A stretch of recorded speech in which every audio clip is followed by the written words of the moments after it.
किसानों का नुकसान हो रहा है तो उसकी भी सरकार भरपाई नहीं कर पा रही है।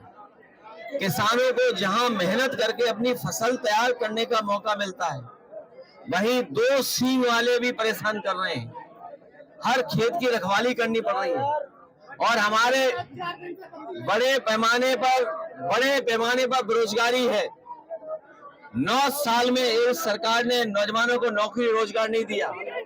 सोचिए आप, अगर नौजवान को नौकरी और रोजगार नहीं मिलेगा तो उनका भविष्य क्या है, और अगर नौजवानों का भविष्य नहीं है तो हमारे समाज का, प्रदेश का, देश का भविष्य अच्छा नहीं हो सकता है।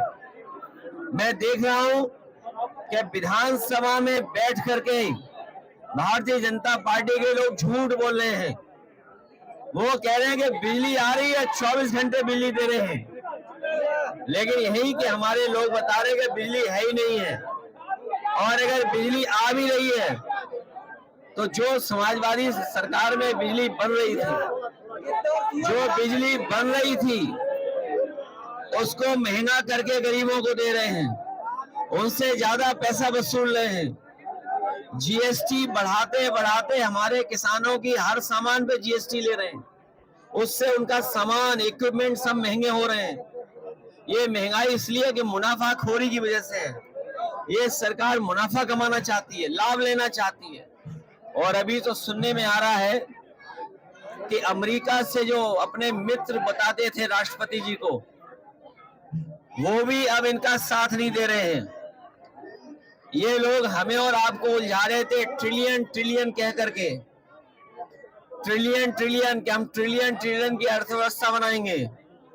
लेकिन अमेरिका से राष्ट्रपति ने कह दिया कि 21 मिलियन हमने पैसा भेजा यहाँ पर, हमें आपको उलझा दिया ट्रिलियन ट्रिलियन में, और खुद 21 मिलियन पता नहीं कहां पहुंचा दिया है। कारखाने बंद होने जा रहे हैं। अभी अमेरिका से कई उद्योगपतियों को ब्लैकलिस्ट कर दिया राष्ट्रपति ने वहां के, और हमारे मुख्यमंत्री कह रहे हैं कि अंग्रेजी कौन सीखेगा, कौन नहीं सीखेगा। विदेश से कारोबार कर रहे हैं, और अगर कारोबार करना है विदेश से तो अंग्रेजी आना पड़ेगा, सीखना पड़ेगा, जानना पड़ेगा। और महाकुंभ की जो व्यवस्था खराब की है उसके लिए जिम्मेदार मुख्यमंत्री खुद हैं, क्योंकि खुद ही वहां जाकर के बार बार निगरानी करते थे, निरीक्षण करते थे। अगर निरीक्षण करते थे तो किस बात का निरीक्षण करते थे? जो लोगों की जान गई है कुंभ में, उसकी सूची नहीं दे पा रहे, नाम नहीं बता पा रहे हैं। जो खोया पाया केंद्र में है वो भी नाम नहीं दे पा रहे हैं, क्योंकि सरकार डरी हुई है, क्योंकि नाम देते ही उनकी सच्चाई सामने आ जाएगी, कितने लोगों की जान गई है। लोग थक हार करके चले गए। और ये गिद्ध वाली बात जो कह रहे हैं, मुख्यमंत्री जी ने गोरखपुर में गिद्ध के लिए एक कुछ बनाया है। गोरखपुर वाले और हम लोग जानना चाहते हैं कि ये गिद्ध के लिए क्या बनवा लिया है गोरखपुर में आपने। गिद्ध का प्रजनन सेंटर बनाया है, और गिद्ध की बात कहकर के ये साबित कर दिया है। और आखिरकार गिद्ध को कहकर के किसको अपमानित कर रहे थे? क्या उनके परिवार के लोगों को, जो अपने परिवार के सदस्यों को ढूंढ रहे थे? एक बेटी अपनी माँ को ढूंढ रही थी, भाई भाई को ढूंढ रहा था, लोग आकर के अपने घर वालों को ढूंढ रहे थे जो अभी तक नहीं मिले हैं। क्या ढूंढने वालों को सरकार गिद्ध बोल रही थी? और सबसे बड़ा सवाल है, ये जो सुअर का नाम ले रहे हैं, ये हम लोगों ने किसी ने नहीं कहा कि पानी खराब है गंगा का। सेंट्रल पॉल्यूशन बोर्ड ने कहा है कि ये गंगा का पानी खराब है। गंगा का पानी नहाने लायक भी नहीं है, आचमन तो भूल जाइए। तो सोचिए सरकार किसको सुअर कह रही थी। मुझे तो लगता है ये दिल्ली और लखनऊ के झगड़े में एक दूसरे को गाली दे रहे हैं।